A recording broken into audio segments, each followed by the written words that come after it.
बिस्मिल्लाहिर्रहमानिर्रहीम अस्सलामुअलैकुम वरहमतुल्लाहि वबरकातुहू। नाज़रीन कराम, गुज़िश्ता 24 से 48 घंटों में जो वाक़यात और हालात पाकिस्तान समेत पूरे खित्ते में पैदा होने शुरू हो गए हैं और जिसके नतीजे में पूरे खित्ते का मंजरनामा बदलने जा रहा है और खेल के इस आखिरी हिस्से में जिस तरह माफिया को मैदान में उतारने की तैयारियां शुरू कर दी गई हैं और मुल्क भर में स्लीपर सेल्स को एक्टिव करके नया मैदान जंग बर्पा करने की कोशिशें की जा रही हैं, जिस पर मुल्क की अफवाज को हाई अलर्ट कर दिया गया है। ऐसी सूरत हाल में उम्मत मुस्लिमा के अजीम लीडर कैदी नंबर 804 का अडियाला जेल मुंतकिल होना और इलेक्शन से पहले इनकी मुमकिना रिहाई का मामला आलमी ताकतों को परेशान कर रहा है। अडियाला जेल में कप्तान की शिफ्टिंग को माफिया ने रिहाई का शाखसाना भी करार देना शुरू कर दिया है। इस दौरान कश्मीर के पहाड़ों में एक नई लड़ाई शुरू होने जा रही है। कश्मीर से निकलने वाले लिथियम के जखायर पर एक नई लड़ाई का इम्कान पैदा हो चुका है, जिस पर ग्रीन टेक्नोलॉजी का दारोमदार है, जबकि इससे कुछ ही दूर कराकोरम पर चीनी अफवाज की गैर मामूली नकलो हरकत शुरू हो चुकी है। वो भी उस वक्त के जब हाल ही में चाइना ने अफगानिस्तान के साथ मादनी जखायर निकालने का मुआहदा करते हुए लिथियम के जखायर की तलाश शुरू कर दी है। ये लिथियम आखिर है क्या, जिसके बेपनाह जखायर कश्मीर में दरियाफ्त हो गए हैं और जिस पर इंडिया, अमेरिका समेत कई ममालिक की नजरें लग चुकी हैं। इस पर आगे चलकर बात होगी, लेकिन ये फैसला कून मोड़ आते ही तुर्की ने पाकिस्तान को मुसल्लह ड्रोन तैयारे हवाले कर दिए हैं। भारतीय मीडिया का कहना है कि पाकिस्तान एयरफोर्स को मिलने वाले ये तैयारे भारत के खिलाफ फैसला कुन रोल अदा कर सकते हैं। इससे पहले पाकिस्तान एयरफोर्स ने चाइना में 2 हफ्ते तक जंगी मशक़ें की थी, ताकि चाइना और पाकिस्तान अपने आप को मुमकिना जंग के लिए तैयार कर सकें। इसके साथ साथ तुर्की ने PNS बाबर नामी बहरी जहाज पाकिस्तान नेवी के हवाले किया है, जिसकी तकरीब इस्तांबुल शिपयार्ड में मुनक्किद हुई। कहा जा रहा है कि पाकिस्तान नेवी को मिलने वाले ये जदीद बहरी जहाज इंडिया के खिलाफ बहरी जंग में अहम रोल अदा करेंगे, क्योंकि मुगल एम्पायर के नाम पर ये बहरी जहाज बैक वक्त सब मेरीन वॉरफेयर, फिजाई और जमीनी जंग हर जगह इस्तेमाल हो सकते हैं। इसमें हरबा नामी क्रूज मिसाइल भी नस्ब किए जाएंगे। इससे पहले चाइना ने पाकिस्तान को 2 बहरी जहाज हवाले किए थे, जिन्हें टाइप 054A कहा जाता है, और इस मामले पर नेवल चीफ अमजद खान नियाजी ने बयान दिया था कि सीपैक और गवादर बंदरगाह और साहिली पट्टी की हिफाजत के लिए जंगी इकदाम उठाए जा रहे हैं। इसकी इम्पोर्टेंस इसलिए भी है क्योंकि हाल ही में G20 इजलास के फौरन बाद कश्मीर को लेकर पाकिस्तान पर भारत ने इल्जाम तराशियां शुरू कर दी हैं। कश्मीर में भारतीय फौज के मेजर समेत कई फौजी अब तक मारे जा चुके हैं और अब पाकिस्तान को टर्किश ड्रोन तैयारे मिलने के बाद इंडियन हलकों का कहना है कि ये ड्रोन तैयारे भारत के खिलाफ फैसला कुन रोल अदा करेंगे। जबकि इसके साथ ही जो अहम तरीन खबर आ रही है, जिसको हाईलाइट करना जरूरी है, वो ये है कि चाइना ने अरुणाचल प्रदेश से ताल्लुक रखने वाले 3 भारतीय एथलीट्स को वीजा जारी करने से इनकार कर दिया है, जिस पर इंडिया भर में काफी शोर मच रहा है। चाइना का कहना है कि वो चूंकि अरुणाचल प्रदेश को भारत का हिस्सा ही नहीं समझता, तो वो आखिर इन्हें भारतीय वीजे क्यों जारी करे। इससे पहले भी जुलाई के महीने में अरुणाचल प्रदेश के एथलीट्स को भारतीय वीजे पर चाइना ने दाखिले से रोक दिया था, जिसका मतलब है कि चाइना अब अरुणाचल प्रदेश के मामले पर सख्त तरीन स्टैंड लेने जा रहा है और इस बात का इम्कान जाहिर किया जा रहा है कि चाइना की अफवाज अरुणाचल प्रदेश में भारत को टफ टाइम देने की तैयारियां कर रही हैं। ये मामला इसलिए भी अहम है क्योंकि हाल ही में भारत ने अरुणाचल प्रदेश में टनल का इफ्तिताह किया था, जिसे भारतीय फौज की नकलो हमल के लिए अहम टूल माना जा रहा था। इस मामले को चाइना ने संजीदा लेना शुरू कर दिया था।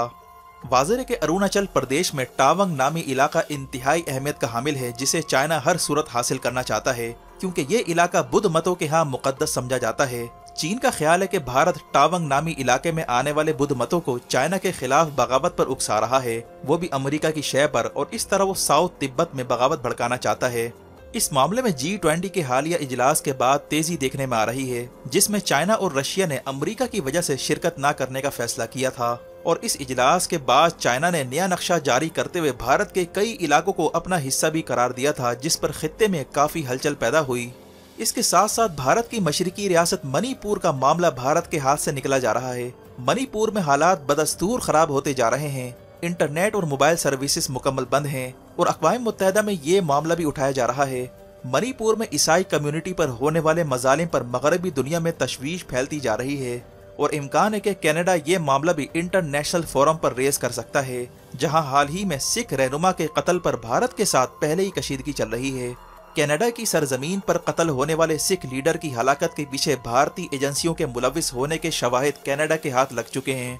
इसीलिए मणिपुर के साथ साथ ये मामला भी आगे चलकर भारत के लिए बड़ा दर्द सर बनने जा रहा है।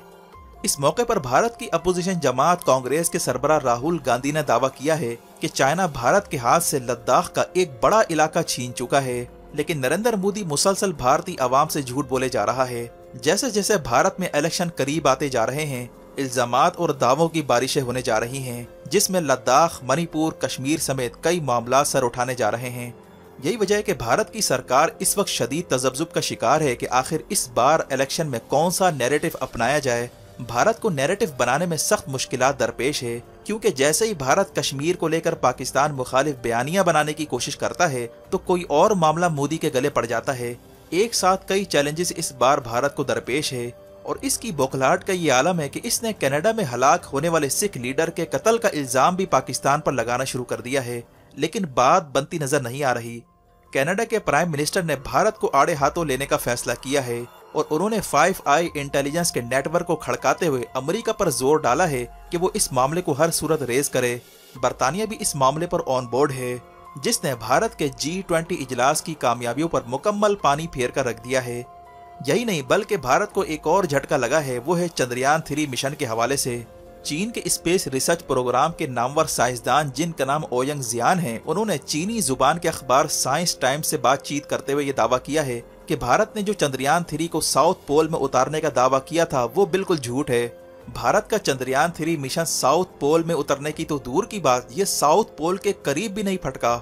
उनका कहना था कि साउथ पोल रीजन से ये 619 किलोमीटर दूर उतरा था, वो भी 69 डिग्री पर। हालांकि साउथ पोल का इलाका 88 से 90 डिग्री पर मुश्तमिल इलाका कहलाता है, जहां से चंद्रयान 3 का लैंडिंग एरिया बहुत दूर है, जिसका मतलब है कि चंद्रयान 3 का साउथ पोल पर उतारने का दावा गलत साबित होने के बाद अब भारतीयों का मजा किरकिरा होने जा रहा है। और अहम बात यह भी है कि चंद्रयान 3 जो 2 सितंबर से स्लीप मोड में था वो अब बेदार होकर नहीं दे रहा। चंद्रयान के दोबारा जिंदा होने के चांसेस खत्म होते जा रहे हैं। इससे राब्ते की कोशिशें की जा रही हैं, लेकिन तमाम कोशिशें बेसूद हो चुकी हैं।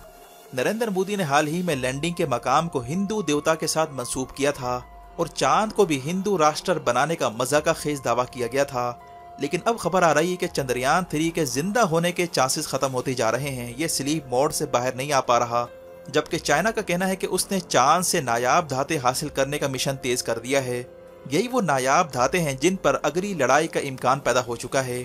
हाल ही में खबर आई है कि मकबूजा जम्मू कश्मीर में लिथियम के ज़खायर दरियाफ्त हुए हैं, जो तकरीबन 5.9 मिलियन टन के करीब बताए जा रहे हैं। जम्मू कश्मीर की हुकूमत लिथियम के ज़खायर ऑक्शन करने जा रही है ताकि वहां से लिथियम के ज़खायर निकाले जा सकें। ये मामला पानी की तरह अहमियत इख्तियार करता जा रहा है। कश्मीर के पानी के साथ साथ अब उसके मादनी ज़खायर का भी इस्तेहसाल शुरू कर दिया गया है और लिथियम के मामले पर बैनुल अक़वामी क़ुव्वतों की खैचम तानी शुरू हो चुकी है। लिथियम एक ऐसी धात है जिसे ग्रीन टेक्नोलॉजी में इस्तेमाल किया जाता है। मिसाल के तौर पर गाड़ी, मोबाइल, लैपटॉप से लेकर हर किस्म के इलेक्ट्रॉनिक डिवाइसेस जो बैटरियों पर चलते हैं, इनमें लिथियम का इस्तेमाल होता है। आज की दुनिया जो फॉसिल फ्यूल की बजाय माहौल दोस्त तवानाई की जानिब बढ़ रही है, जिसमें ग्रीन टेक्नोलॉजी यानी solar power, wind power, hydel power को अहम मुतबादिल माना जा रहा है। इस मकसद के लिए दुनिया भर में इलेक्ट्रिक गाड़ियां तैयार होना शुरू हो गई हैं, जिनमें रिचार्जेबल बैटरियां फिट होती हैं। इन बैटरियों में लिथियम का इस्तेमाल होता है, यानी कि अब जिस मुल्क के पास सबसे ज्यादा लिथियम का ज़खायर होंगे वो अब ग्रीन टेक्नोलॉजी में सुपर पावर बन सकता है।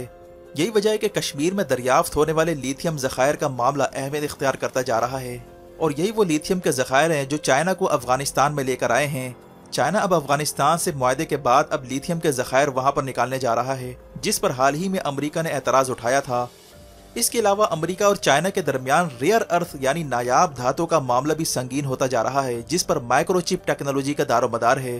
अमेरिका की ये कोशिश है कि चाइना को माइक्रोचिप के हुसूल से रोका जाए ताकि वो हाई टेक में सबकत हासिल ना कर सके। इसके जवाब में चाइना ने नायाब धाते यानी रेयर अर्थ की एक्सपोर्ट रोक दी है, जो चिप की तैयारी में इस्तेमाल होता है और इसीलिए ताइवान का इशू काफी अहमियत इख्तियार करता जा रहा है, जो कि माइक्रोचिप की तैयारी का सबसे बड़ा मरकज है। चीन ने हाल ही में ताइवान की लड़ाई के लिए एक नया ड्रोन तैयारा तैयार करने का दावा किया है। चीन की बहरिया ने कई दिनों से ताइवान के इर्द गिर्द जंगी मशक़ें भी शुरू कर रखी हैं। कहा जा रहा है कि चाइना ने समंदर में ताइवान के इर्द गिर्द बारूदी सुरंगें बिछाने का अमल शुरू कर दिया है ताकि अमेरिका ताइवान पर कब्जा न कर सके। यही नहीं बल्कि दी डिप्लोमेट का कहना है कि चाइना ने यूक्रेन जंग का तज्जिया करना शुरू कर दिया है ताकि ताइवान की लड़ाई के लिए तैयारी की जा सके। इस सूरत हाल में रूस और चाइना के दरमियान गैर एलानिया मुआहदा भी तय पा चुका है, जो रूस की जरूरत भी है। क्योंकि यूक्रेन ने हाल ही में यूरोप को खत लिखा है कि अब वक्त आ गया है कि ऐसे मिसाइल या ड्रोन उसे फराहम किए जाएं जिसकी मदद से ईरान और रूस के अंदर ड्रोन की फैक्ट्रियों को निशाना बनाया जा सके और मिसाइल साइट्स को तबाह किया जा सके। यानी यूक्रेन ने ईरान और रूस पर बमबारी करने के लिए यूरोप से मदद तलब कर ली है, जो आने वाले दिनों में मजीद संगीन रुख इख्तियार कर सकता है। जबकि इसके साथ साथ अमेरिका ने मिडल ईस्ट में इसराइल को तस्लीम करवाने के लिए हाथ पैर मारने शुरू कर दिए हैं ताकि एक नया अलायंस तश्कील दिया जा सके। इन तमाम खबरों से आप अंदाजा लगा सकते हैं कि इस वक्त इमरान खान की रिहाई का मामला क्यों अहमियत इख्तियार करता जा रहा है, क्योंकि खित्ते में जो डेवलपमेंट हो रही है इसमें आलमी कुव्वतें इस बात को अफोर्ड नहीं कर सकती कि इस अहम मराले पर कोई कदावर लीडर सामने आए जो OIC समेत कई प्लेटफॉर्म्स पर अपना रोल अदा कर सके। वीडियो देखने का शुक्रिया। वीडियो पसंद आने पर लाइक करके शेयर कीजिए और कमेंट सेक्शन में अपने ख्यालात का ज़रूर इजहार कीजिए। अपना और गिरदोनवाह के लोगों का ख्याल रखें। फ़ी अमानिल्लाह।